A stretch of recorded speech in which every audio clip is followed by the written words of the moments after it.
Ashley, I'm from Hershey, Wisconsin, and it's right by the Mississippi River, and we just seem to have an abundance of morel mushroom.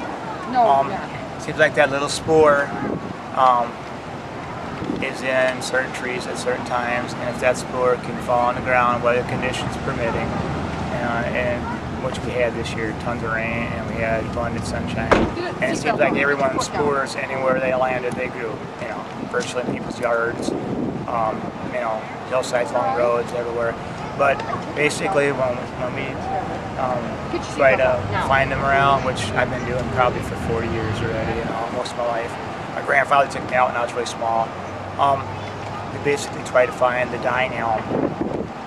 It doesn't matter the size tree, but we have an abundance of elms here, and they continuously die, which I'm sure is from the disease, the Dutch elm disease. And also, we have regrowth a lot, so we're going to have continuous dying elms, which is why we have so many mushrooms. Although, like apple trees, some dying poplar trees, they also drop the spore, and this year, for some reason, a lot of people in our area just found, pounds, hundreds of pounds of mushrooms. And I know there's, a lot of different, there's probably 4 to 6, I don't know, or more different kinds of morel mushroom.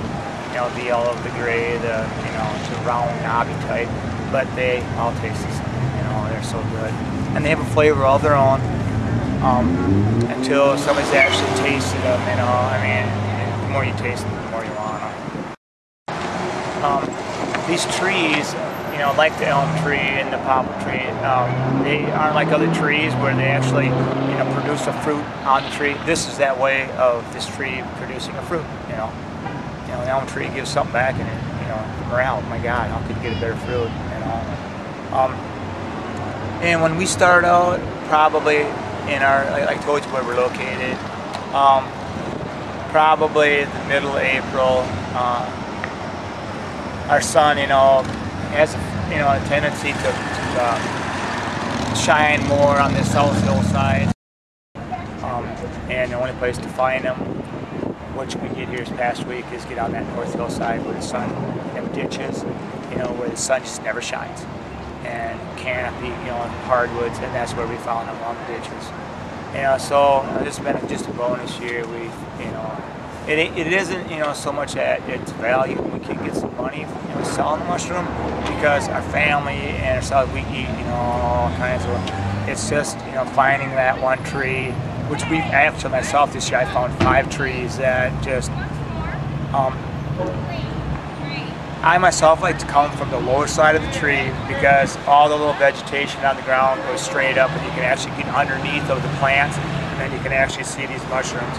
Or better yet, if you get in an old apple orchard, once in a while an apple tree will produce some spores. And under these old apple orchards, look under the trees, there's absolutely nothing growing, and you'll see these yellow mushrooms. Oh my God, it's unbelievable. There'll be like 20 to maybe 60 of these mushrooms, and your heart just starts beating, and you drop your knees and you just ready to go. It's an unbelievable feeling.